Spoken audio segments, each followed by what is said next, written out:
greatest sports debate show on the internet. I will take my victory lap now because who was the one that was saying the Buffalo Bills window is closed? Oh yeah, that's right. It was Championship rings. Starring Brandon Lewis. Wait a minute, who's the one that didn't see Brandon Cooks clearly has the ball in his hand, goes down to the ground with one knee on the ground, and then that's when they say, it's an interception! Honestly, I'd rather watch AHL All-Star stuff than the NBA All-Star game. And tonight on Championship Rings, we have a special guest. So not only do we have Brandon Lewis, the host of Brandon Sport, Ungar to the Max, the host of the Sports Room Talk Show, as always. We have friend of the show, the man that's been on Brandon Lewis, Brandon Ford, I should say, a ton. You guys know him as Jalen Sandvick. Welcome to the show, Jalen. Yo, what is going on, my friends? Josh, speaking of that, I am on Brandon's World a lot. I would love to come on your show, Josh. I would love. I'm throwing it out here, live on Championship Rings Thursday. Let's get that debate going, because I've debated this man for well over a decade, which is crazy to think about. Well over a decade I've been doing this with him, and it's a pleasure to be here, guys. Well, thank you, Jalen, so much. We're going to start things off tonight by talking a little NBA. And, Josh, a couple weeks ago, we did our top 5 rivalries in sports, and you had Pistons, Cavs on it. I told you I didn't think it was going to be a rivalry yet. I've changed my tune since these past 2 games have occurred. I think that this is at least going to be the start of a potential new era, let's say, Cavs-Pistons rivalry. Well, yeah, because we played each other in the playoffs 2006, the famous Eastern Conference Finals in 2007, and we played each other in 2009, and the Pistons were our first-round opponent in 2016 when we, of course, went on our magical championship run. Plus, with this version of Cavs-Pistons, you have the added layer that J.B. Bickerstaff is the current Pistons head coach. And what team did he get fired from in order to become the Pistons head coach? Oh, wait.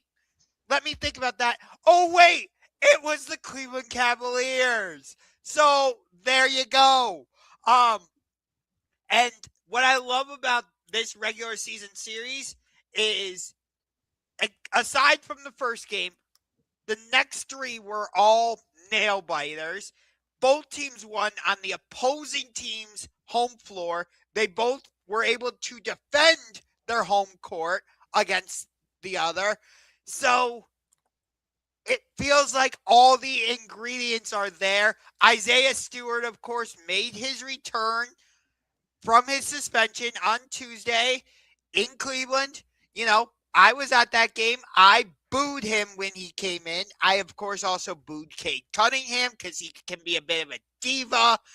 But yeah, Cavs Pistons, the rivalry is back. I don't know about you guys. And Josh, I think I've told you this before. Jalen, I might have told you this. My general rule is I try not to pick opponents because it's sort of a be careful what you wish for type of scenario. But if I'm the Cavs, personally, I want to stay as the 4 seed because I want the Pistons in the second round. This is where me and you disagree, Josh. I don't even think it'd be close. I think the Cavs would win it in 5 games. Oh, I'm right there I'm with you, Brandon. I'm right there. I didn't mean to cut you off. I'm right there with you. I think it might even be a sweep because let's think about this. Let's who can guard James Harden for that extensive amount of time on that team. Yes, you have guys like Cade, and they are young and they are hungry. But if Darius Garland was still the point guard, I would say we'd go to 7. But with the addition of the man that is my profile picture, they call him Uno now. Is that what they call him? I believe so, yeah. Is that what they? the strip. I call him the strip club king. James Harden. I think that's just firepower that you can't help if you're the Pistons, and we know as Cavs fans how bad JB can be in the playoffs. So there's another factor with that one. I don't even look at it that way. I look at it like this. I don't think the Pistons have a second legitimate score. And yeah, that and was clearly on just not to cut you off, Brandon, but that was one of the biggest problems they had on Tuesday is the Cavs really bottled up Cade Cunningham defensively. All credit to Jalen Tyson, really, on that one, along with Keon Ellis, by the way. I know he ended up fouling out, but I was very impressed with Keon coming off the bench. Yes, he only had 7 points, but he was a factor defensively. But that's not his job, Josh. His job isn't to score 50. It's to be that guy. It's to be that pest. It's to be the most annoying thorn in the side of teams, and that's what we were missing when when we first made the playoffs, and I believe that was 2021 with JB. That's what we were missing last year. That's what we were missing on Christmas. We were missing the thorn in the side. These teams. I was giving Keon Ellis credit for that. Right, but I'm telling you, this is what sets us apart from everybody else in the East. We have Go ahead. You know what's funny? I know, Josh, you were at the game, so you probably didn't hear this. I don't. Jalen, did you catch what Brad Daugherty said on the broadcast Tuesday night when they're talking about Detroit?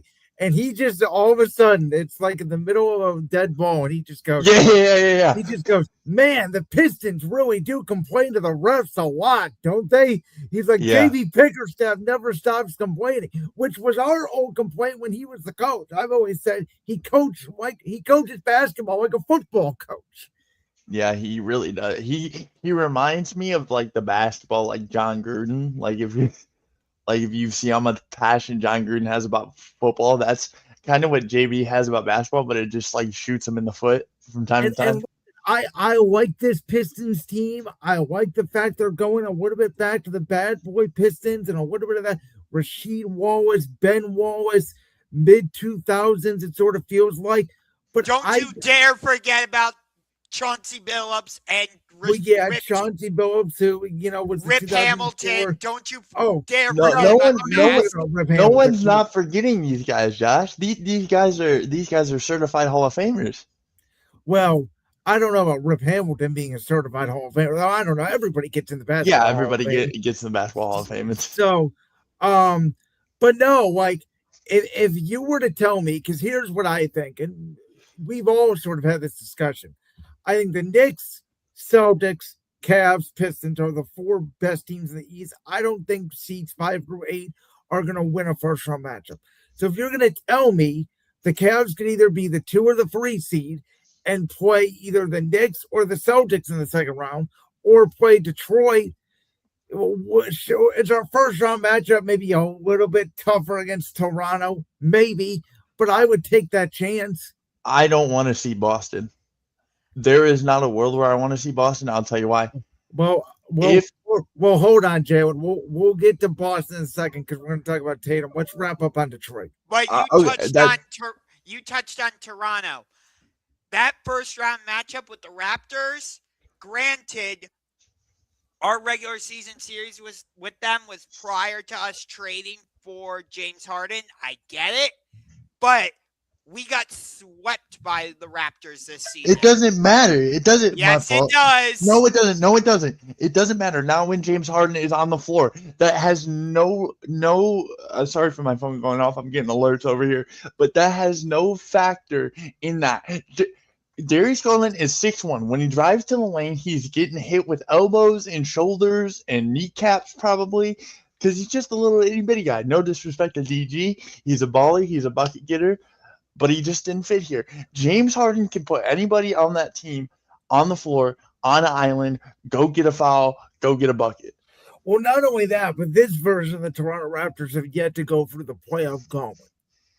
I know, but it's that first round matchup, it still scares me. It does. All right, I'm well, not gonna lie. let's get to the big news in the NBA today, which was reportedly tomorrow. Jayson Tatum is going to make his season debut.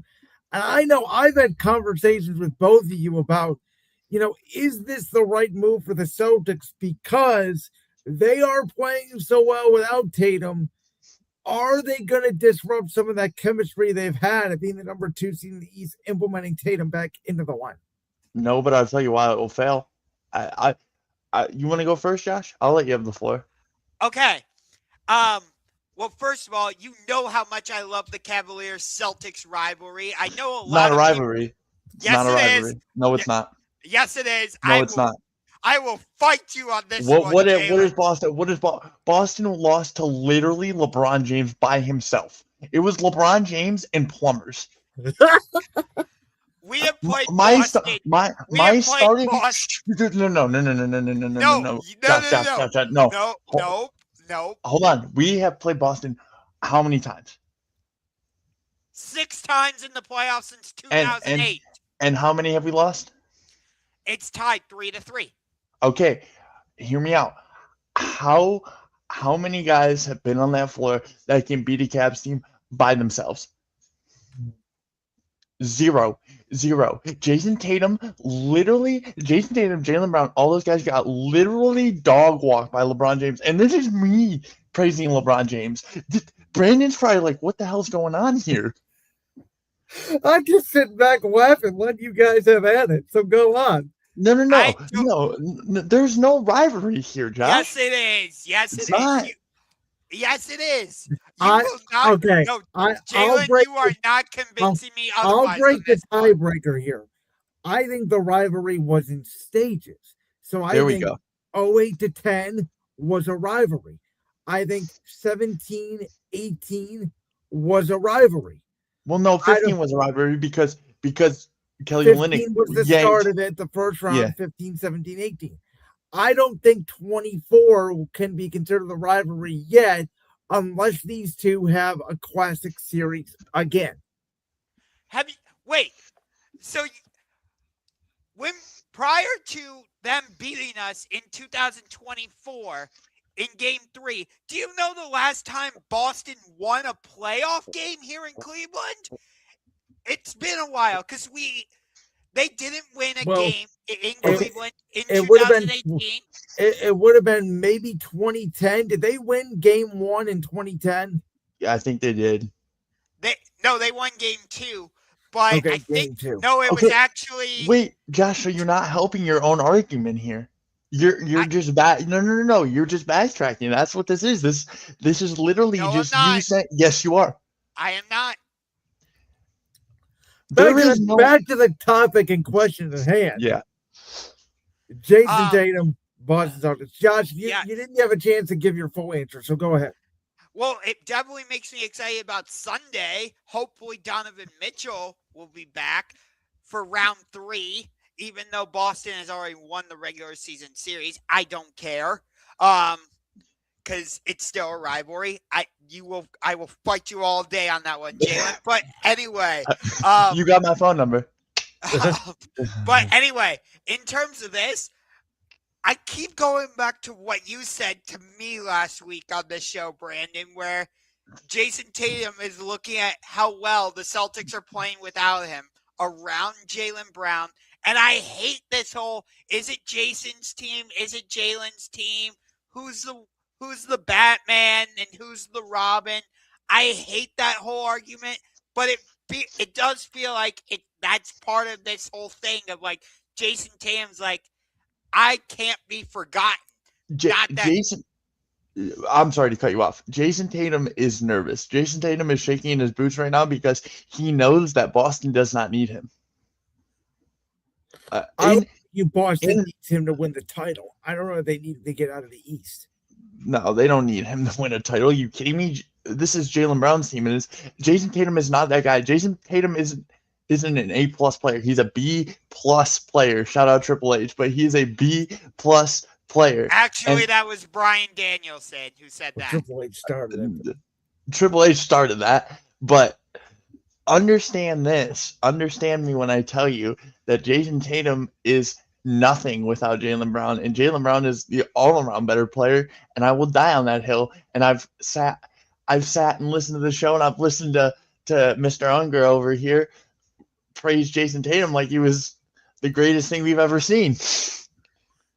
And I'm not here for that. There is no world where Jayson Tatum is the first option. He's not that guy. See, again, this is why I hate this whole argument. Just in general, because yes, you are right that the Celtics have shown that they are good. They are a very solid team without Jayson Tatum. I will grant you that. I'm not disagreeing with you on that one, Jalen, by any stretch. But what I will say is when the two of them are together, they're a much stronger team. Look at 100%. Look at what they did, en route to their championship. Yes, they caught some breaks along the way. I'll give you that. But still, would they have necessarily beaten Dallas so easily if Jayson Tatum wasn't there? I'm not so sure. Okay, but like again, to flip that, okay, what if they don't make their 55 threes they take? Like, that's another factor. Sometimes it has nothing to do with who's on the floor. The way they play, they live and die by the three. Yeah, that's the way that they won the championship a couple years ago. I'm going to suggest something that is not going to make you happy, Josh, because you said you were excited for Sunday's game. If I'm Boston, I don't play Tatum Sunday. No, I don't either. You know what? That's 100% fair. It is. I say, you know what? You come back on Friday, you take a couple days off, because here's the worry. And, we have talked about this when it comes to should the NBA modify, how many threes people take or modify the three-point line, is that the science is telling you that it is a lot harder in today's NBA to continue to race up and down the court, play defense at a high level. You look at all the young guys that have gone out, Tyrese Halliburton, Jayson Tatum, with these Achilles injuries, because their bodies are running up and down the court. They're running, 3 to 3 every possession so fast that I think you got to be really careful here. I mean, Kevin Durant, I know it's less time, obviously, than what Tatum went through, but Durant came back early from his Achilles injury and ended up rushing it. I'm sorry.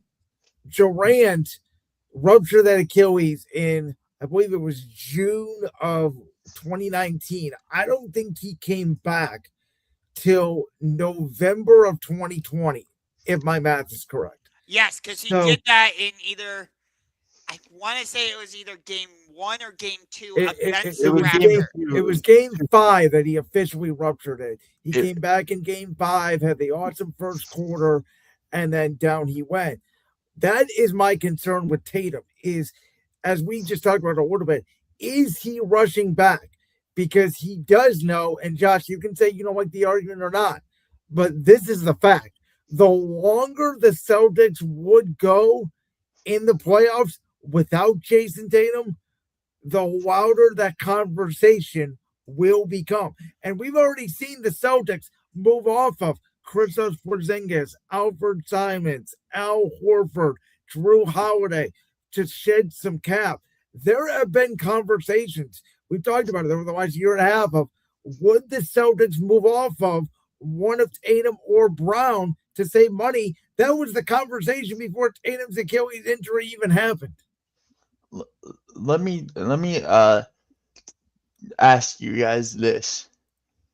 Maybe this isn't Boston saying he wants to play. I think this is all orchestrated by Tatum, and he's definitely not ready, and he's probably going to step on the court and he's going to pop his Achilles again. Why? Because he's to circle back. It's because he's scared. So what I'm asking you is, do you agree with me? Do you think that this is all Jayson Tatum wanting to come back? Maybe just a little early, because I've seen him in practice. I do. I think that if you were to tell me in April or May he's coming back, I think that would be more of a Celtic decision. I think the fact he's coming back now, it seemingly came out of nowhere at the All-Star break because a foregone conclusion was that he was going to be out the rest of the year, and then all of a sudden it's reported, oh, he's coming back Friday. Seems a little weird to me. This reminds me of the analogy here of like Baker Mayfield. When Baker Mayfield hurt his shoulder and then he put the harness on and ended up playing anyways. I don't think it's to that degree. It's not, but it's going to hurt him more than it's going to help them.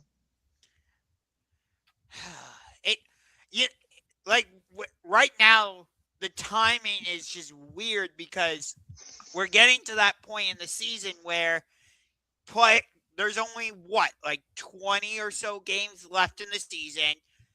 Every game matters in terms of playoff positioning and, where you are in the standings. Unless, again, I think Boston, the Knicks, and Cavs are conceding the number 1 seed to Detroit. And if you ask me, I think all 3 of those teams want to be the 4 seed. So, I agree. Again, I don't love the matchup with Toronto, but that's a different discussion for another day. But nonetheless, it's like these games are all very important. Of course, we have the game upcoming on Sunday where the Celtics are coming to Cleveland. And they're trying for the regular season series sweep because it's only a 3-game series. Next season, it'll go to 4, and then the years after, it'll flip between 3 and 4. But I'm not going to get into all the schedule logistics and stuff right now. But, with some of these important games left, we got a possible finals preview last night between the Knicks and the Thunder. Boston still has to play OKC, I believe, in both Boston and OKC. So those are important games. So you want Tatum back for those. Yeah, but those should be the games Tatum's coming back for, not for us. You said yourself he already swept us. So they already swept us. So in hindsight, it makes no sense. He's going to pop his Achilles again, and I don't wish this upon anyone. As much as I don't like Jayson Tatum, as much as I think he's corny, as much as I think he's not a great basketball player, I think he's a good basketball player. I don't wish injury upon anyone, and that's what it's going to be. He's going to pop his Achilles again. He's at home. We are at home on Sunday, correct? We are in Cleveland. That is an elevated floor that we've seen hurt people time and time again. Jayson Tatum is not explosive right now. By the way, real quick, does somebody know why our fours? I thought all NBA fours were the same. The monsters. The monsters is why we're elevated. But is like the Timberwolves 4 elevated? Is the United Center elevated? Well, hold on, Brandon. The Minnesota Wild and the Minnesota Timberwolves do not share an arena. The Minnesota Wild have their own arena over in St. Paul. Okay, well, that's what I'm asking. Like, I know the Bulls and Blackhawks share an arena. Is the United Center not elevated? The Wizards and Capitals share an arena. You saw it yourself. Yeah. Is that 4 elevated? That's my question. Yeah, I don't know. I think it is. Is it because of the ice? Like, this is a serious question. That's what they say. They say it's because it's right by the out of bounds line. So I think that's what. Yeah, because the ice. I've never heard of this though until this year because some team complained about it. Yeah, because who was it that tweaked their ankle? Was Luka. Was it somebody in OKC? Yeah. No, it was Luka. No, it was Luka. Yeah. You're Also, side note, can we just did anybody see that clip of the announcer that went in on Luka? Said that he's a whiner and he is good, but he whines too much to be great. Did anyone see that clip? No, I did not see that clip. Dude, I couldn't agree more. He was like, Luka is one of the best scorers in the game, but he whines too much. I mean, a long time ago, I know it was Colin Cowherd who said that he's basically a more talented Carmelo Anthony. Can I just address this comment super quick about the 76ers? Yes, go ahead. They are not a threat in the Eastern Conference. They're about as big of a threat as the Milwaukee Bucks. They're about as big of a threat as the Raptors. It's just I another mean, it's seriously. another delusional Philly fan. It's another delusional Philly fan. That's all they are. I'll say this: I know you were talking about the Raptors. I know some people want to talk about the Sixers. The team everybody should look out for right now is Charlotte. I agree. Yeah, what is going on with the Charlotte Hornets? They have become like dragon slayers. I'll be frank, if I'm the Celtics, the Cavs, or the Knicks, the last team I want to see in the first round are the Charlotte Hornets. I agree. I mean, we'll see if they can get, can they maybe get into the 6th spot and avoid the stupid play-in? Which they seem to love being in, So, yeah. All right. Well, speaking of being in North Carolina, Josh, your favorite rivalry, maybe in all of sports. I know it's number 2, right behind the Ravens and Steelers, is going down again on Saturday night between Duke and North Carolina. Yeah, the first one was an absolute classic. Holy crap. A buzzer beater for the win. And now Duke is ranked number 1. I believe Caleb Wilson is out of this game with an injury for North Carolina, which is a big loss for them if, in fact, he is unavailable. But North Carolina has been on the decline a little bit recently. They just got smacked by North Carolina State. Duke is at home. And it's Duke, North Carolina. I don't really have to say any more than that. It's going to be another fantastic game.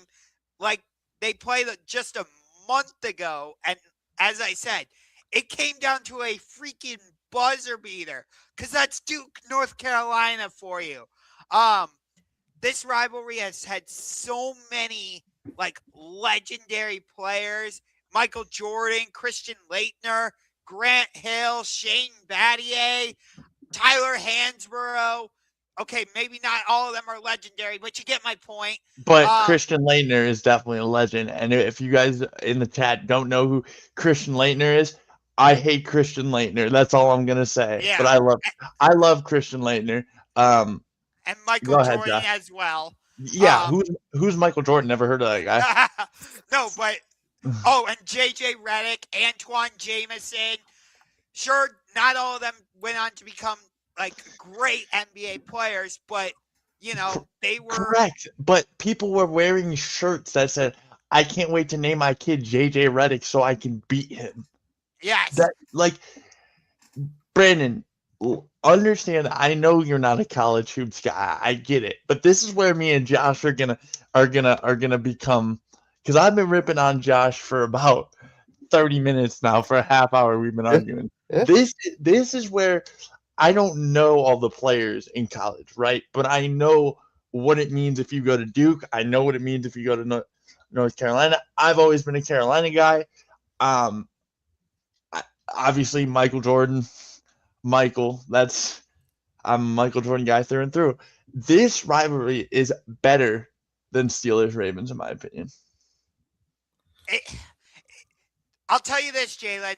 The margin for me in terms of these two rivalries is ridiculously slim.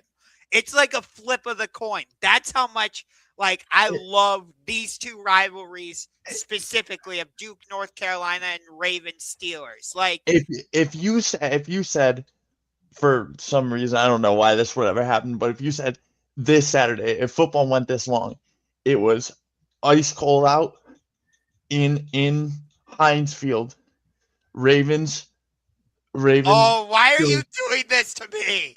I know what you're gonna say. Hold on. But at that kickoff's at 7:30. But Duke and Carolina Saturday, I'm having split screens. Same. But I think I'm giving it to Duke and just because I love basketball so much more. But that's it. There's there's gonna be passion. There's gonna be fists. There's gonna be tears. There's gonna be shady calls. There's gonna be questionable things, and it's gonna be glorious. And Yeah. it's better than Eagles Cowboys. Sorry, Brandon. Oh, No, I- 100%. No, 100%. The Eagles Cowboys rivalry has been dead for 3 years now. Yeah, I that's mean, because look- you guys dog walk them. Thank you. I appreciate that every year. So the way I look at rivalries, I always look at it as eras. I don't care about history. I really don't. I don't care about what happened in the rivalry 5 years ago, 10 years ago. It may be a rivalry because you're divisional or you don't like each other in the past or whatever, but both teams have to hold up their end of the bargain for it to be a real rivalry. And rivalries can ebb and flow, in my opinion. Even Ravens Steelers, I feel like has lost its luster because Pittsburgh hasn't had a quarterback the last 5 years. But here's the thing. That's a good point. Fair point. Both teams have to hold up their side of the bargain unless you are from that city. If you are say a Browns fan, because the Steelers kicked the shit out of us for years. Can I swear on this show? Yeah, go ahead. The Steelers kicked the shit out of us for years. So, but I still, as a matter of fact, I'm sitting right next to a Pittsburgh Steelers fan right now. I still despise you guys, and that's just how it is. Just because I'm from there. If you're from there, the rivalry never goes away. The thing with That's a good point. if you're from, if you lived in Philly, you would probably hate the Cowboys 10 times much more than you do now. It's a good point, which is why I do think, to your guys' point, Duke and North Carolina always have good games because it's basically the same city. Oh yeah.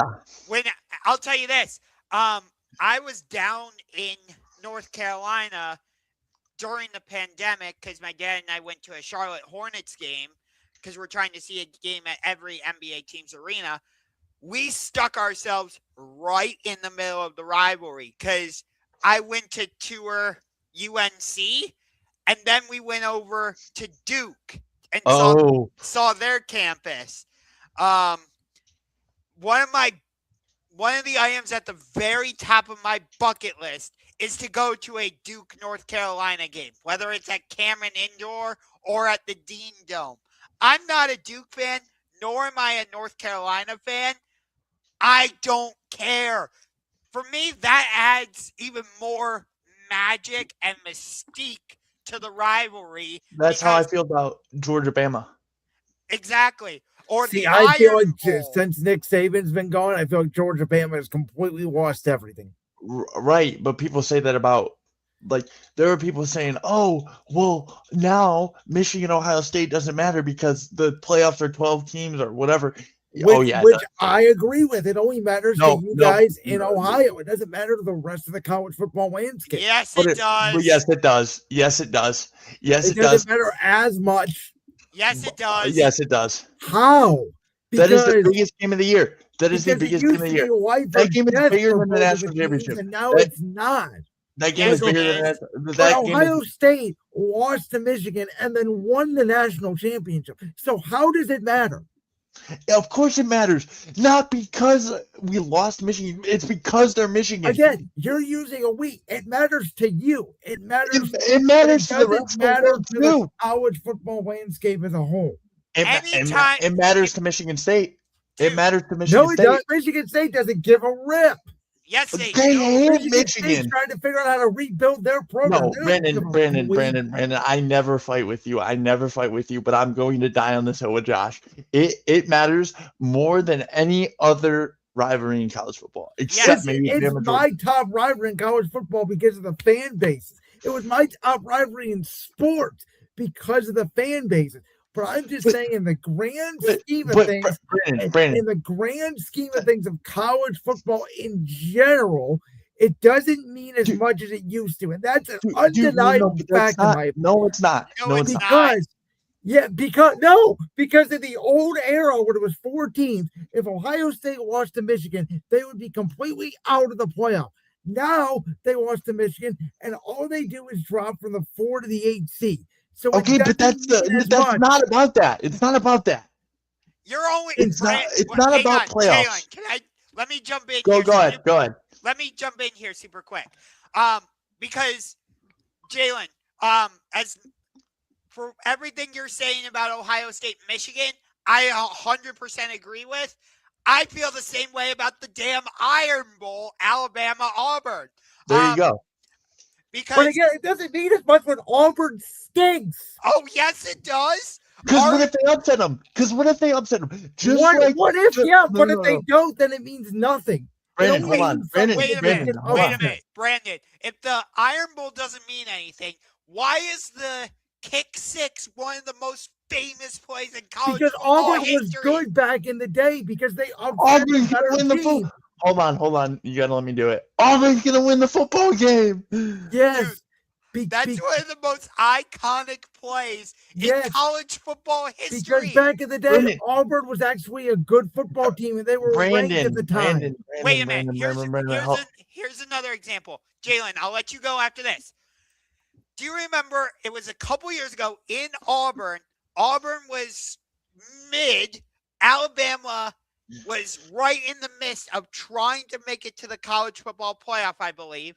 And they went down to Auburn, and they needed a last. That was this year. No, it wasn't this year. It was like 2 years ago in Auburn. This year. They needed like a last-second corner of the end zone game-winning touchdown pass. Yeah, that was it this year. No, it wasn't. Remember, Auburn almost beat Bama this year. They did. But that's not. I'm not talking about this year. I'm talking about the play from a couple years ago in Auburn where Alabama, I forget who the quarterback was, but they needed a last-second touchdown pass, and they got it to survive. Do you remember what I'm talking about? If I remember right, that was this year. Yeah. No, that was 2 years ago. That was who was quarterback for that Auburn team? It was Alabama. The fact that you guys don't even remember is proving my point. No, That's not proving your point, though. Yes, it is, guys. It's not, though. Brandon, it's a memorable moment. You would remember exactly who caught it, who threw it. Okay, so who ran the touchdown back? I could tell you the 2016 Ohio State-Michigan game when it actually mattered, when J.D. Barrow was 100%. That's not what I asked. That's not what I asked. That is not what he asked. I don't remember. Exactly. And it's one of the most, in our field, it is one of the most iconic calls in sports. We dreamed of making that call. It could have been all three of us in this call right now have dreamed of commentating a national championship, an NBA finals, a big moment like that. Do not say that just because we don't know who made the play doesn't mean the play doesn't matter. Who is it? If the play doesn't matter, or if the play's not memorable, how am I able to recall it and even give a premise? You guys have artistic memories. You guys have everything locked in stone. No, but that's not what we're saying, though. That's not at all what we're saying, Brandon. Brandon. Let me say this to you. Yeah, fine, whatever. Michigan beats Ohio State. We dropped to 8. But you know why we won that national championship? It's because we lost to Michigan. Because they were unranked. Because they can't mean something to you guys. It doesn't mean anything to the rest of the college. Yeah, it does. Yes, it does. It 100% does. Can you imagine? Not going to agree on this. Can you imagine if we beat Michigan by 40 like we were supposed to, and we went into Tennessee? We would have got steamrolled. But the loss to Michigan put all the media pressure on us. Okay, you think that, but you don't know that. Oh, that's the problem. What are you talking about? I don't know that.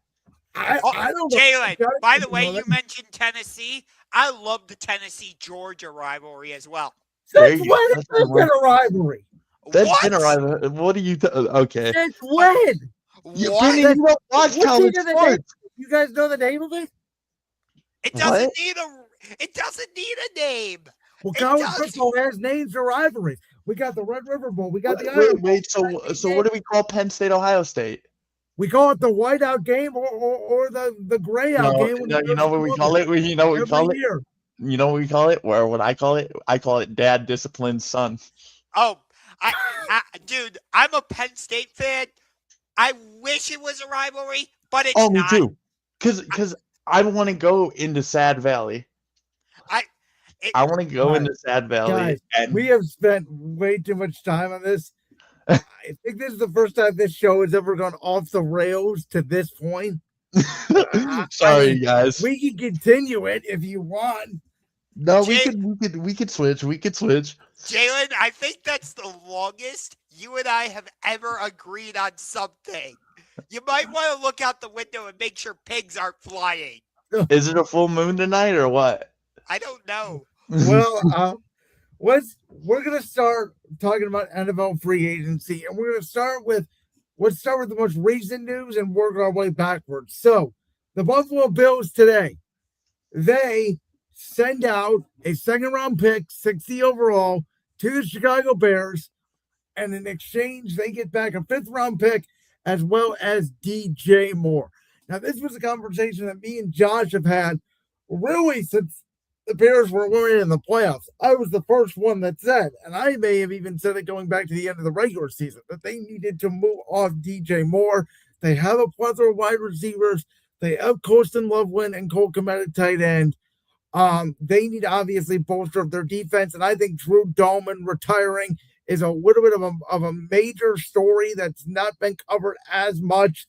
But if I may interject on that, the good thing is, unlike what happened with Frank Ragnow and the Detroit Lions, where he retired or he announced his retirement later, with the news and timing of this, the Bears have time to prep and go look at potential replacements through the draft, through free agency. So, yes, it's a loss for them, I agree, but at least with him announcing his retirement now, the Bears have time to adjust. No, I agree with that, but I like this move for both sides. I love it for Buffalo.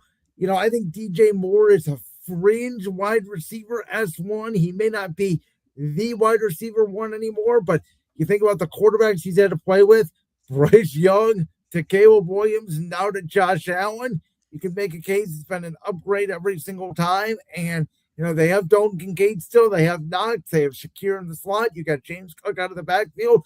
Now Buffalo can spend all their draft and free agency resources on the defensive side of the ball to rebuild that defense. They also have Keon Coleman, even though he got thrown under a bus and run over. Well, and by the way, I thought Joe Brady, their new head coach, also worked with DJ Moore when he was in Carolina. By the way, I like Joe Brady as the Bills head coach because if you remember that 2019 LSU team, he looked at what he had and he's like, oh, that's a 5-star. That's a 5-star. That's a 5-star. We're just going to go spread offense and see if you can beat us. Yeah, you guys remember, this was even before McDermott was fired. I was actually advocating for that to be the guy in Cleveland. Yeah, I remember that. And to piggyback off it, I like this move a lot. And in that great intro in the beginning, there's a clip where Mr. Ungar over here says, the Bills window is closed. Well, you could crack that window right open a little more and let some fresh air in because they got a chance. Let me say this. I think their playoff window is open, but their Super Bowl window is closed. Nope. Yes. Nope. I don't know how your Super Bowl window is ever closed when Josh Allen's your quarterback. Right, exactly. It's the same thing with Philly. I do the same way about Cincinnati if Burrow's healthy. They haven't made the playoffs in 3 years, and I still feel like they could go to the Super Bowl. Right. That Super Bowl run was one of the worst things to happen to the Bengals. It gave them a false sense of confidence. Yeah, but it's not false sense because Joe Burrow can be that good when he's healthy. I would argue it's not false sense. It's that now I get it. There was a year that Burrow played all 17 games. They didn't make the playoffs because they had literally the worst defense of all time. But the last 2 years, like even last year, right? Burrow got hurt. The offense was not the problem. Joe Flacco still put up 37, 38 points, and they lost to the Bears, which is why a lot of people think the Bears may actually come back down to reality this year because they had so many unbelievable comebacks last year. I don't know. I mean, coming from that Dan Campbell tree, I mean, you can never count out. He's got that break the kneecap, bite the kneecap off mentality, is Ben Johnson does. So I don't think I can ever count him out. As much as they're a rivalry, and like that's not a rivalry for me. Like Bears Lions, not a the crazy rivalry thing at is, all. Jalen, you guys beat them week 18, and they played all their guys Yeah, we did. in Chicago. We're coming next year. Don't worry. We're I will say this. I know we're trying to do this chronologically, but do you remember in 2021, the Super Bowl 56 was played at SoFi Stadium, Yep. and the Rams ended up beating the Bengals. And Yep. why did the Rams win the Super Bowl that season? It's because Matthew Stafford, yes, he's part of where I'm going with this. So don't you worry, Jalen. But the Rams forwent all of their first round picks. They put all their poker chips in the middle. They traded for Matthew Stafford. They traded for Von Miller. They went out and signed OBJ late in the season. I think that's what they're starting to do now by making the trade they did, by giving up 4 future draft picks, including first-round pick in this year's draft, for cornerback Trent McDuffie from the They definitely are, because I don't know if you guys saw the report that came out. And I'm sorry, I can't remember who Trent said it. McDuffie. There we go. But the report was that when Stafford hangs it up in L.A., McVay will also hang it up in L.A. I think you got maybe 2 years left. See, I think you got one. That's how I feel, because as great as Stafford played last year and deserved the MVP, in my opinion, people forget he couldn't practice the whole training camp. He was dealing with a bad back, and there was real questions about, is Jimmy Garoppolo going to have to start the season? Can I go off the rails? I know everything's been off the rail this show, but do you know how good it feels to hear Stafford get the national praise when I grew up a Detroit Lions fan and nobody knew how good he was because we were so bad, unless you were like you two handsome gentlemen on the screen here who knew football. Like the mainstream media didn't understand how good. You know this. I never gave Stafford his credit till he went to LA, because I always looked at it like he had Calvin Johnson. They did make the playoffs 3 times. I thought Jim Harbaugh was a very good underrated head coach in Detroit, personally. I agree. And they, I'll never forget the 2014 game in Dallas when Dez Bryant took his helmet off and they didn't call a flag on him. Brandon, you want to talk about tears? You want to talk about angry, maybe 9-year-old Jalen? Dude, I still remember that 2013 Week 8 regular season game where the whole offensive line thought Stafford was going to clock it, and he jumps over the top for what ended up being the game-winning touchdown. So, Jalen, this is a question that I think I might have asked you before, but I don't remember it. Maybe it was Josh that asked the question too. Mm-hmm. You're a Lions fan, obviously. Yep. Let's say everything stays the same. Dan Campbell becomes the head coach. They get Amon-Ra St. Brown, they get Jahmyr Gibbs, they have all of his team. But if you kept the quarterbacks the same, so if Goff stayed in LA and Stafford stayed in Detroit, do you think you would have a Super Bowl? Oh, we'd have 2. See, and that's where I think if you're a Lions fan, you're sitting back there saying, as much as you guys love Jared Goff, I have a question for you. Is this Goff's last year in Detroit? Because I sort of feel like it is, if you don't win Close. Because if he has a stretch where he did the last 4 weeks of the season where we really needed him to lock in and be Jared mother effing Goff, all right, like I've been screaming from the hilltops for 1.5 years to anyone that would listen, and he's not doing that, absolutely not.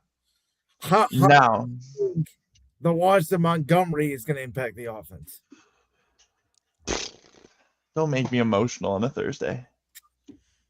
See, I want to circle back to the Rams because Okay, go.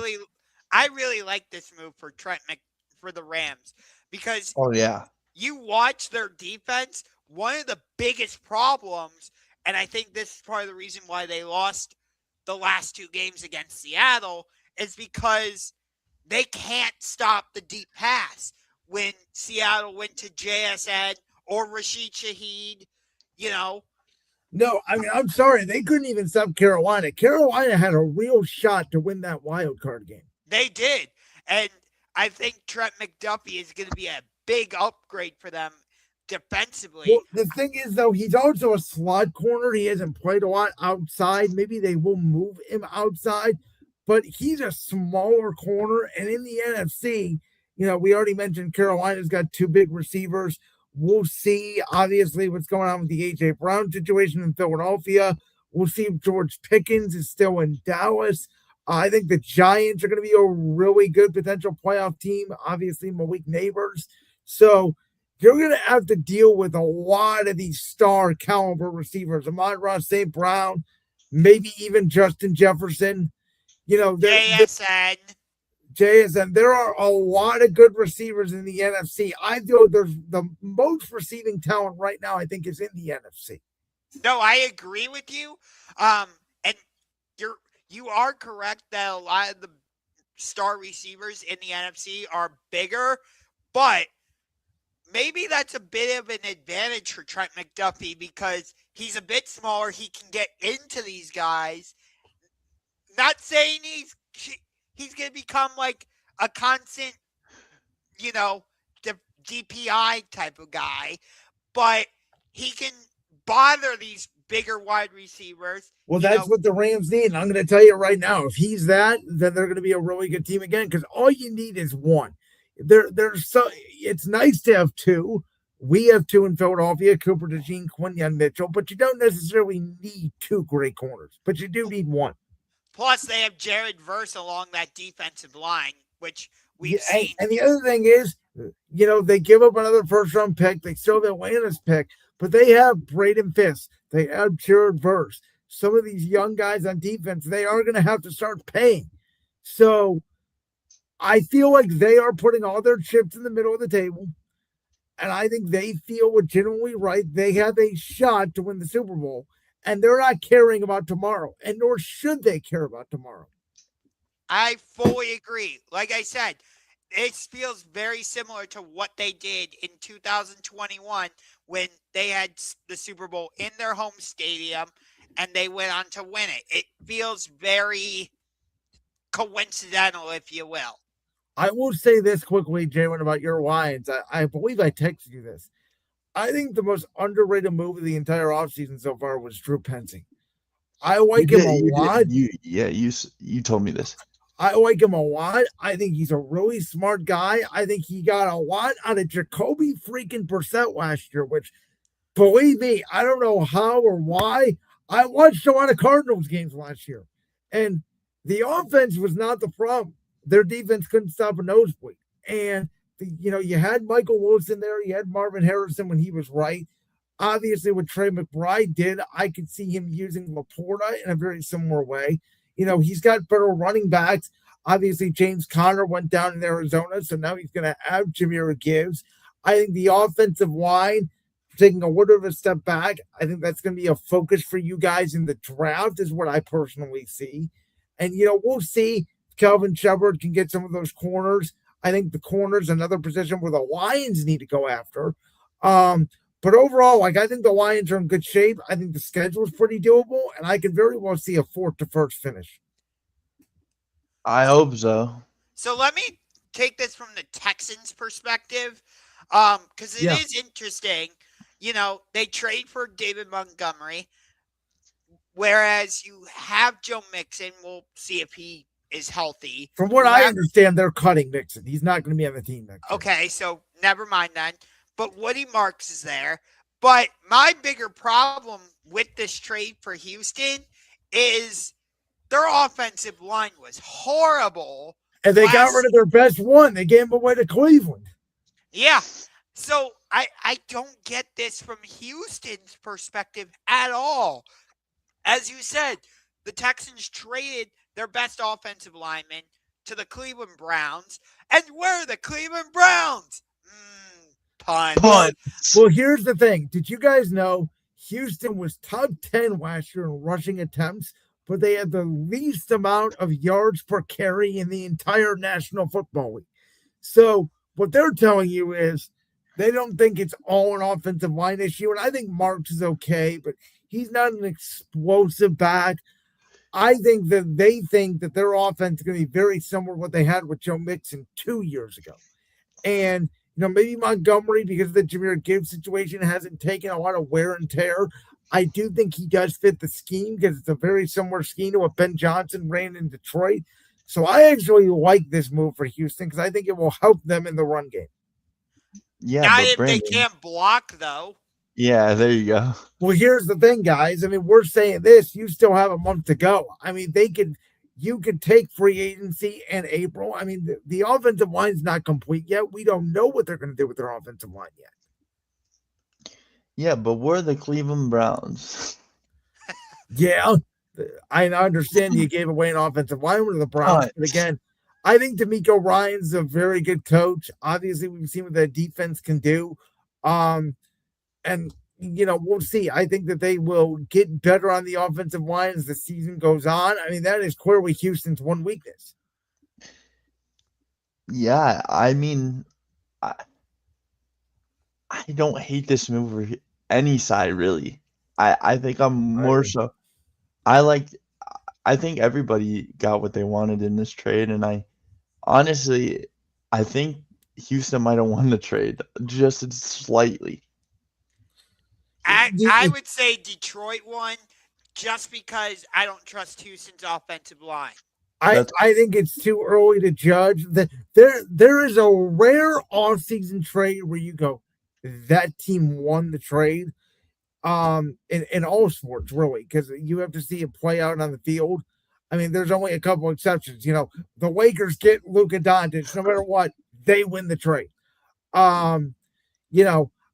I don't think this is a case where you can definitively say this team won the trade yet. It's fair. All right, well, to wrestling now we go. And before we get to Elimination Chamber, we had some potential big news this week in the world of streaming and media because Paramount has significantly outbid Netflix. They are purchasing Warner Brothers Discovery. They will reportedly, from everything I've read, own all properties of Warner Brothers Discovery, which will include the linear, the streaming. They're going to merge Paramount Plus with HBO Max. And so that does come into the picture for AEW for two reasons. Not only because, one, we know that Warner Brothers does have, I believe it's a 9% stake in AEW, but two, we know now that the UFC, which is under TKO, which controls the UFC and WWE, is on Paramount Plus. And what we don't know is there some sort of restriction or rule under that contract that basically says you cannot import any competition, which would be under definition AEW, on our network. By the way, UFC 326 is going down this Saturday. It will be Max Blessed Holloway defending versus Charles Du Bronx Oliveira. Thank you.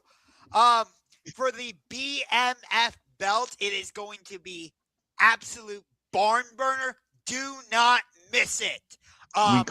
We call this cinema in the business. This is going to be absolute cinema. Jalen, I love you every minute now. What do we got to do to get Brandon Lewis to watch the UFC? I don't know. Give me John Jones. Give me Brock Lesnar back. Oh, you mean the cokehead? Yeah. The most overrated fighting. Give me stars. Give me marketing. What about Sean O'Malley? Never heard of him. Stop it. Never heard of him. What about Sean Strickland? What about Max Holloway? Israel Adesanya? Holloway sounds familiar. Adesanya does not.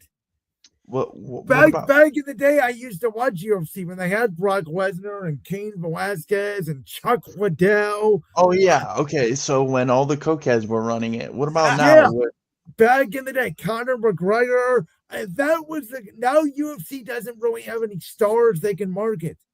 No, that's a bad take. Bad take. Anyway, It's no, not a bad Jalen, take. Jalen, you and I will get more into UFC 326 down the road, or we can get more into UFC stuff on a different show. But anyway, by the way, AEW has been rocking these past few weeks. Last night's episode of Dynamite was fantastic. We ended up actually having 3 title matches on the show. There were only supposed to be 2, but we had better than WWE has been in the last 2 months. Fully agree with you there. This whole show today is a gang up against me, and I'm totally okay with it. Go on, guys. Revolution is going to be freaking insane. MJF versus Hangman in a Texas death match where Hangman has basically put the Cody Rhodes stipulation on himself. And it just got announced. You got Tekla against Chris Statlander for the Women's World Championship. 2 out of 3 falls. Brody King against Swerve Strickland. Bandito against Andrade. I'm sure there's other matches. FTR versus Young Bucks. There we go. Yes. And it was just announced Trios Championships. Kazuchika Okada, Kyle Fletcher, Mark Davis against Jet Speed and Mystico. So there you go. But in terms of this, I am very interested to see what comes of this, because with Warner Brothers purchasing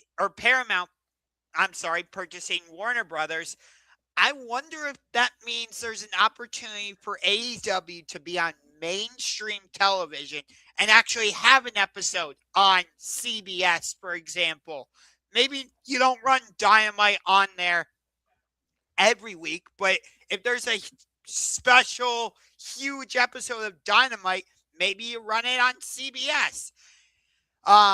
And by combining Paramount with HBO, you're just expanding to a larger audience. More people get to see AEW and get to see real wrestling. Well, that's why I'm wondering. UFC is under the TKO umbrella, which is under WWE, which technically would be a rival to AEW. Is AEW going to be allowed to be on Paramount?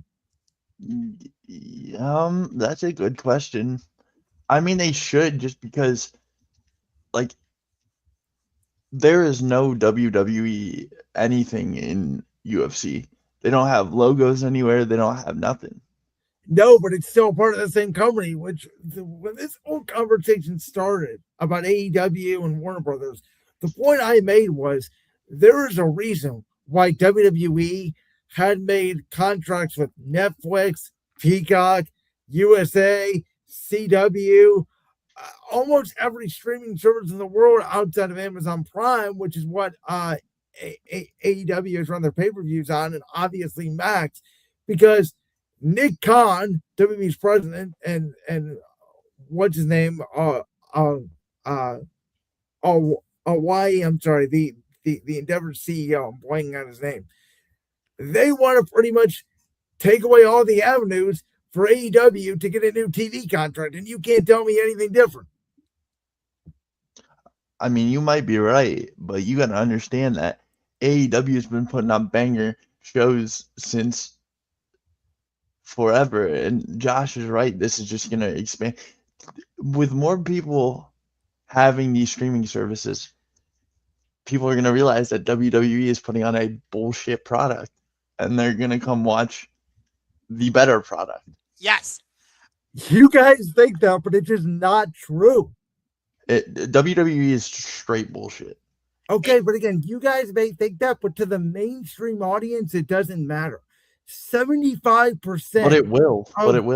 75% of people attending a WWE show, I guarantee you, have never even heard of AEW. That's a lie. No, it's not a lie. Stop it. Stop. I'm telling you. I am telling you, 75 to 80% of a paying customer that's in a WWE audience. I'm not talking about the people at home. I'm saying the people that go to shows. There are people that go to wrestling shows because they know the wrestling show is in town, and that's not AEW. I'm pissed that you guys have Danhausen. You guys are just gonna waste him. You guys, again, I told you Danhausen was in the crate. I told you. So I told everybody as well. I thought that was the biggest waste of time, and that's why you're not a wrestling fan. I have ever watched in my life. Oh, that was so so funny. The crowd had no idea who it was at first. Yeah, because you guys are a bunch of marks. You guys again, it goes back to my point. Chicago is, I would argue, the best wrestling crowd. I think it's Chicago, Philly, New York City are the three best wrestling markets. So AEW goes to Chicago. They used to go practically once a month. Correct me if I'm wrong. They're not going there as often as they used to. It felt like they were running 2-3 shows a month in Chicago at certain points in time. So that All Out was like always in Chicago for years. Correct. Mm-hmm. So that city knows their wrestling. The fact that they booed Danhausen because they didn't know who it was at first. And then when they realized who it was, you heard a word of a pop from some people that knew. But Giannis Antetokounmpo was in the crowd of the Elimination Chamber. Do you really think he knows what AEW is? Because I highly doubt it. Like, I know. I think guys like Tyrese and Yachty, they may have heard of AEW. They have no idea what it is, nor do they watch it. I guarantee you that. Okay, but Giannis is a basketball player. But that's exactly my point. When you it's not though, because I guarantee Lil Yachty knows what AEW is. But that's exactly my point. I'm not getting into this whole argument. When casual fans talk about wrestling, they don't talk about AEW. And you can't have a guy that 75% of that audience didn't know who it was come out of the box. If you wanted to have him come out at WrestleMania or come out on Raw or somewhere else, fine. You can't have him come out at Elimination Chamber. It was the wrong spot to debut him. At WrestleMania, Brandon, you're going to have Danhausen open that crate? I mean, it would have been. I'm saying he shouldn't have come out of a crate at all. I'm saying if he, comes out underneath the ring or something, it'd be better than teasing this crate. But if you know Danhausen, the crate makes so much sense. But again, 80% of the people don't know. I don't care. You guys are all marks with Triple H's dick halfway down your throat. Jalen.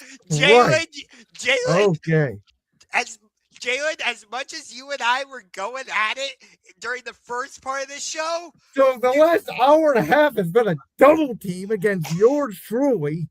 Jalen, we may disagree on certain things, but you and I are in total agreement on this. But Brandon, listen to me. This is no attack on you. This isn't me calling you a mark, because I know you're not a mark. I know you just like that PvPG bullshit. I get it. Hey, and by the way, I like my Extreme Wrestling. I don't like knowing every time John Moxley is going to come out, he's going to immediately start internal bleeding. Oh, I love that. By the way, thank you, Jalen. I don't know how I forgot. At Revolution, we're also getting no time limit Konosuke Takeshita versus John Moxley. Wow, dang. He's not using that entrance. He needs to. He's still using the Death Riders music. But I want to start with the men's elimination chamber because the GOAT was victorious. GOAT. Wait, hold on. John Cena wasn't in that match. Yeah, right. Wait, hold it. You're right, because John Cena isn't the GOAT. The GOAT is Randall Keith Orton. So I paid a lot of money to go see the GOAT's last match for no reason. Then that's what you're telling me. Yes, because he's not the GOAT. The GOAT is Randall Keith Orton. See, this is where I'm going to jump back on Brandon's side here. You're just wrong. You are flat out wrong. And there's nothing I could say to change your mind, Josh. I understand that. Nope. But you need to understand that this man, I called Brandon Lewis as a 20-year-old man. I'll never forget this night, by the way. I don't call Brandon. I haven't called Brandon probably since 8th grade of middle school. He hasn't called me like 10 years. And I called him when Cena won the belt. and I sobbed like a baby. I sobbed like a small child. And he said, "Buddy, what's up?" I said, "My childhood hero did it. He did See, it." see, John Cena is your childhood hero. That's how I feel about Randy Orton. Well, there goes our Again, morals because he punched one Edge and is my John favorite Cena wrestler of all didn't. time. Jalen's favorite wrestler of all time is CM Punk. It doesn't mean they're the GOAT. Right. Trust me, I understand, Jalen. I understand why everybody says John Cena is the GOAT. I'm not saying you or anybody else is wrong. That's not what I'm here to say. John Cena is in the GOAT conversation. He is. I just have Randy Orton ahead of him. That's my personal preference. I just think at times John Cena can be a bit of a one-trick pony, whereas Randy. I'm about to walk off this show. I swear. Well, wait. Randy does the same 5 moves as Cena. Randy has had the Legend Killer.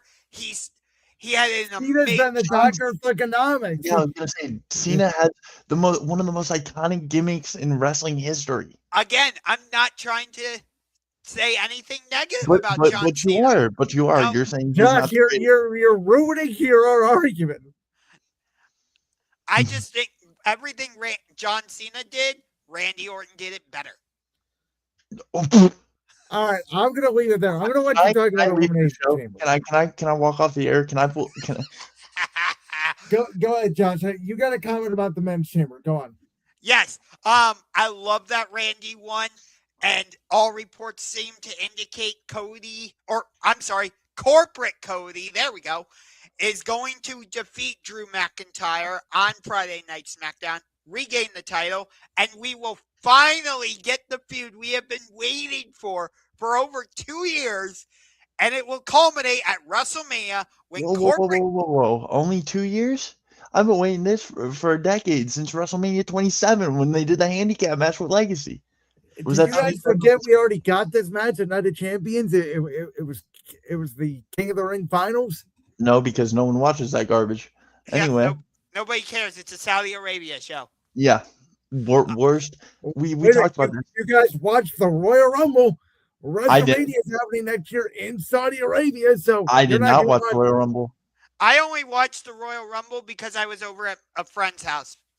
And I'm not going. And if they are in Saudi, no disrespect to Saudi, I just don't like the Saudi shows. So I will not be watching WrestleMania. It's not happening.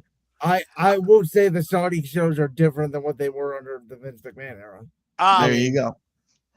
But it's all gimmicky. It's so gimmicky. Go there and have a normal show, and I'd have no problem. But like that's my point. They are doing a normal show now, but they're not. They're not. What was not normal about this year's Royal Rumble? Well, I didn't watch it, so I wouldn't know. But so again, I got you again. Let's see. No. When AEW goes to Wembley, Which again, you didn't watch, so you don't know because you didn't watch. I watched garbage. I did watch the Royal Rumble, and first of all, the way the lighting was in that stadium was terrible. It made it look like the same way as the Intuit Dome is in LA, though. It's not a Saudi thing. Can we also just say, like, when AEW goes to Wembley, there's nothing that changes. There's no best in the world tournament. There's no. Yeah, no. That was all under the Vince McMahon era, though. There's no. Oh, we're gonna have Goldberg beat the Fiend. Again, all under the Vince McMahon era. The only thing they have changed for Saudi, which I don't like it, is the Crown Jewel tournament. But they didn't even do that in Saudi this year. They did it in Perth, and they still did the Crown Jewel. Yeah. And it seems like Logan Paul has to have a match when they go over to Saudi Arabia, which. Oh yeah, so he can make up for Japan. Yeah. But I didn't actually watch Elimination Chamber. I had no intention of watching Elimination Chamber anyway. I was working the Cleveland Monsters game. We'll get into the Monsters a little later. But I'm glad I didn't, because from everything I heard, it wasn't that great of a show Anyway, you know, I disagree. I thoroughly enjoyed it. but Well, of course you did. You're a mark. You just said I'm not a mark. Now you're calling me a No. mark. You are a mark. You're a WWE mark. the right Listen. person won both the women's elimination chamber and the men's elimination chamber. I hated that. Oh, the cage door is open. Here comes Drew McIntyre. Like, we don't need all these stupid shenanigans. And It's called professional wrestling, not professional TV show. and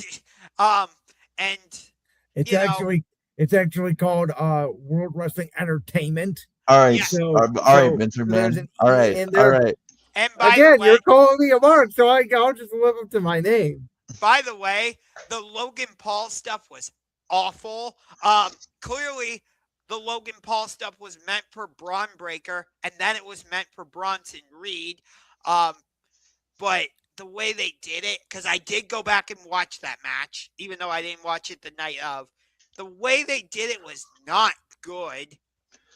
The bump that Logan Paul took from Javon Evans. Shout out to Javon Evans, by the way. Great wrestler. The kid's gonna be a massive star, I'll tell you that. I hate that. I hated the way they treated both Javon and Trick Williams. But Trick Williams is my bigger gripe. He's one of your rising stars. He's not rising. He's there. Whoa, Okay, Trick. okay, fair. What? He's one of your newest and seems to be biggest stars. And you treat him like that inside of the chamber? How do they treat him? Explain. I didn't think he really got a lot of offense in, and he got eliminated pretty quickly. And I was like, what? He was eliminated after Javon. He was eliminated after LA Knight. So he was down to the final four, and he got beat by the Crossroads, which is being promoted as basically the finisher where nobody kicks out of. So I actually think Trick was pretty damn strong. You don't have to get all this offense in and do the crowd reaction is what matters. And I think you guys always care about, let's have a 5-star death match. No, let's have a story. Let's tell a story. Fuck your story. No, we're telling. Brandon, here's where I agree with you. Because as much as I love AEW, I also like the story aspect, which I think AEW has been really strong at. But in this case, I would have liked it if, I know I was griping about all the shenanigans with the door being open, but it does seem like they're going in the direction of Sami Zayn versus Trick Williams at WrestleMania, which I really like that feud. I really like that match. Because I think it is going to lead to Sammy's heel turn, depending on how they tell the story. But I would have liked something from Sammy. Not necessarily him coming into the chamber and, giving a haluba kick to Trick. But, saying something or being on the outside of the cage. You know what I mean? But it makes no sense unless he's going to cost Trick Williams the match. Which I'm tying into that. I would have liked that. Unless he tries to climb the cage or something like they did with the Masked Man. How are you going to get Sammy involved? Like I said, he could have just been on the outside of the cage causing a distraction. But even if you're going to turn heel, that makes no sense for his character because his character at this point doesn't do that. It's a little bit of something different. Okay, but you can't just do something different just for the sake of doing something different. No, yeah, but you can though. You didn't let me. No, you Brandon, can't. Brandon, you didn't let me finish. You did not let me finish. If you do something different with Sammy's character, the fans are going to start questioning and be like, "Wait a minute." They're already starting to question him though. Just like what you just said, that's not his character. So if he doesn't do something that fits his character, it's going to make fans raise an eyebrow and be like, wait a minute, what's going on here? It wouldn't fit Sammy's character. And that's why I believe it would work for But Sam. that's when you do the heel turn out of nowhere because no one expects it. Then he can start doing the things that his character wouldn't do. Because bam, that's the turn. When he kicks Trick Williams in the teeth or something, when Trick's getting over, that's when you turn him heel. You don't do it at the chamber. Unless he was in the chamber match itself. That would be a different story. And then there's the Becky, or let me start with CM Punk, or wait, I'm sorry, CM Pinky. There we go. And Finn Balor. I'm surprised there was no Judgment Day involvement at all. That is part of the story. Finn asked them, don't accompany me to ringside. I'm going to get the job done. They listened. He didn't get the job done. Now that can lead you to the face turn. I'm agreeing with you about the face turn, but I thought Dom Mysterio would just become a bigger asshole and say, screw your instructions or your requests, and he goes out there anyway. Like, you could have done that, but this particular story was about Punk and Balor. It was not about Punk and the Judgment Day. No, I agree with you. I'm again, you and I are in agreement on this. I just see it a little bit differently. Which is not necessarily a bad thing. I'm not saying you're 100% I'm not saying it's a bad the thing. rant. I feel like we're saying the same thing, but in a different way. Yeah, that's what I'm getting here. It's you guys are just contradicting each other. My new philosophy is I don't question outside of the Dan Houser stuff, which I don't understand, but I get it. Some people like it. I have been way more patient. And again, you guys know my wrestling habits. I mostly only watch Raw and SmackDown. I have been way more patient in just letting everything play out until I judge something. Yeah. Here's my thing. Sorry, Josh. Here's my thing, Brandon, is me and you have just talked about going to a TNA show, correct? Oh, TNA Yes. Rebellion. Coming to Cleveland, yep. I'm also looking into going to that show. I think I'm gonna go too. Never seen TNA. Never been to a TNA show in my life. I used to watch TNA back in the day, but I've glanced at it here and there, but I haven't been a full-time watcher in a while. But let me ask you this. You're going to watch TNA because it falls under the WWE brand now. I'm going to watch the Hardy Boys. I'm being honest. That's fair. But yeah, I'll be there too, actually. So I guess all three of the boys. It doesn't hurt the fact that a lot of former WWE superstars are in TNA. Your Nick Nemeth, your Hardys, Rich Swann.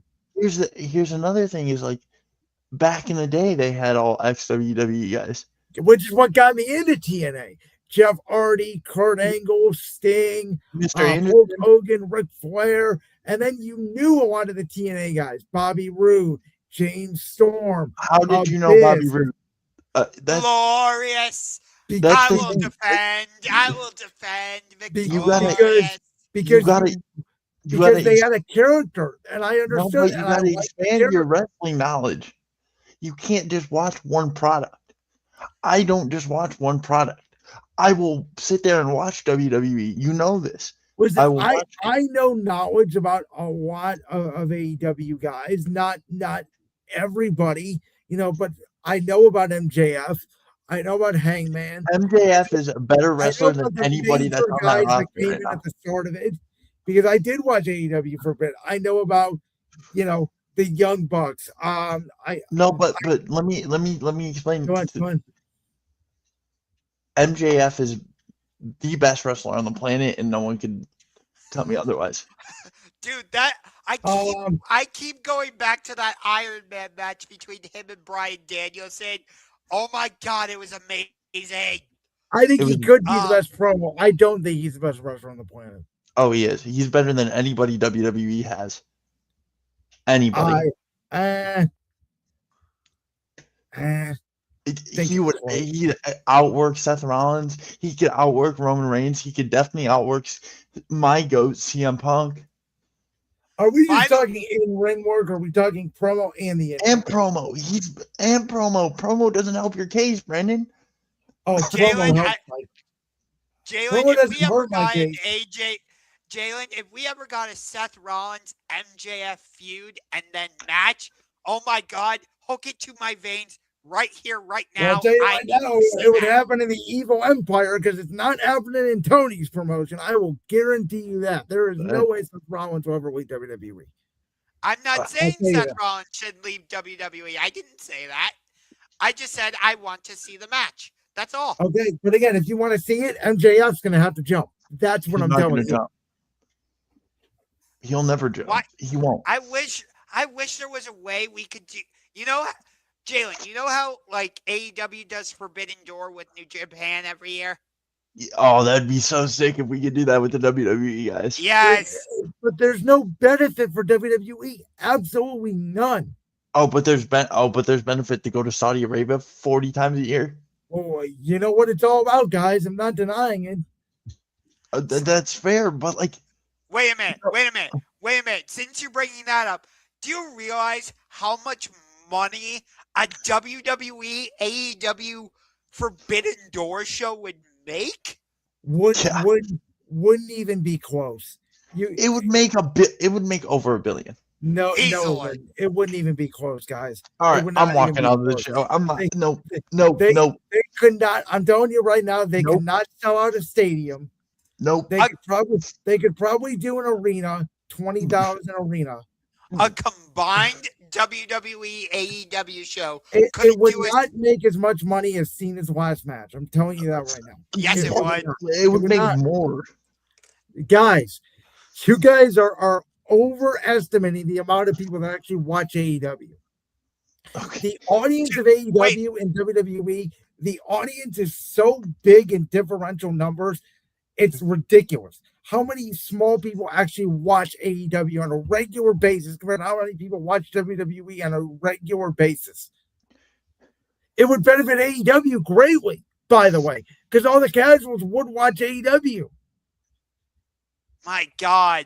We could get like MJF versus Seth Rollins. It's ignorance, Brandon. That's straight ignorance. You say it's ignorance on WWE's part, and that's fine. I'll listen to the argument. It's ignorance on your part. It's not, guys. It is. Yes, it is. Yes, it is. The average person that watches AEW, at best, is about between 500 and 600,000 people a week. The average people that watch NXT. Yeah, because they're all children. They are all children. You watch the child. You watch literally superhero. Take your vitamins, say your prayers bullshit. Then why is NXT, which is WWE's developmental brand, still beating AEW in linear television ratings?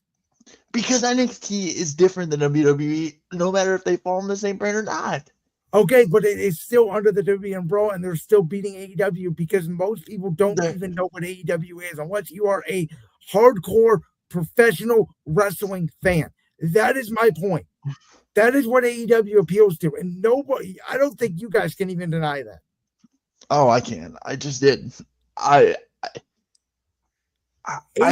appeals to a certain audience. It's the same audience that appealed to ECW in 2001, which is why ECW folded, because they couldn't even get a television. That's why ECW folded. Yeah, it was, because they couldn't get a television. No, because there's marks like you that just suck the cock of Vince McMahon in the WWE. Oh my God. Jaylen, you guys don't appreciate real wrestling, and you never will. Jaylen, you and I might disagree on a lot of stuff, but I'm sitting back and listening and admiring what you're saying right now, Jaylen. This is maybe the most epic show we've ever done. Yes.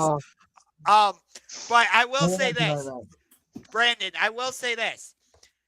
As much as I hate corporate Cody, because I do, I am very much invested in what him and Randy Orton are going to do leading up to WrestleMania. Didn't you text me on Saturday night that Cody should be nowhere near the title picture?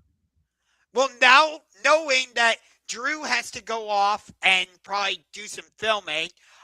It makes sense why they're going to have him drop the title. And the fact that we're going to actually get a feud between Corporate Cody and Mr. RKO. See, my thing is, and I told you this, Josh, I told Seabots this when we had Seabots on, I think the last time he was on the show. My concern is no one's going to boo Randy Orton. So are you going to turn Cody heel? Because heel Randy Orton, I'm telling you, in this day and age, will not work. Man, Randy Orton as the bad guy is so good. But again, he's so good, people will cheer him. It's like CM Punk. It's why Punk won't work as a heel. Maybe he'll work as a tweener. It won't work as a full-on heel. You need to boo me. Yeah, but there is no heels and faces in wrestling anymore. I pop for MJF like he's the biggest babyface on the planet. Yeah. Gunther is a heel. He's 100% a heel. He's the last real heel we have left. It used to be Dom, and now Dom's turning into a babyface. Though they're going to try to keep him heel. I would argue he needs to turn babyface. MJF was a heel when he first started in AEW, and then he got so popular, people started cheering him. Because, again, I made a TikTok on this the other day. Wrestling fans, and I'm included in this, we're all the biggest hypocrites on the planet. We cheer for something, or we want to boo somebody so badly, and oh my God, we all wanted Cody to finish his story, and then 2 seconds later, Cody finishes his story. We all say F Cody Rhodes. Yep. Because that's how wrestling fans are. Hey, I will admit I have fallen straight into that particular category of I wanted Cody to finish the story, and now I absolutely hate him. I agree.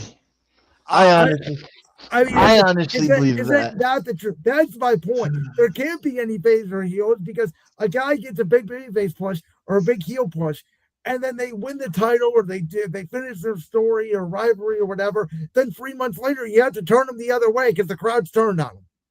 By the way, I told Brandon this. My all-time favorite AJ Styles feud.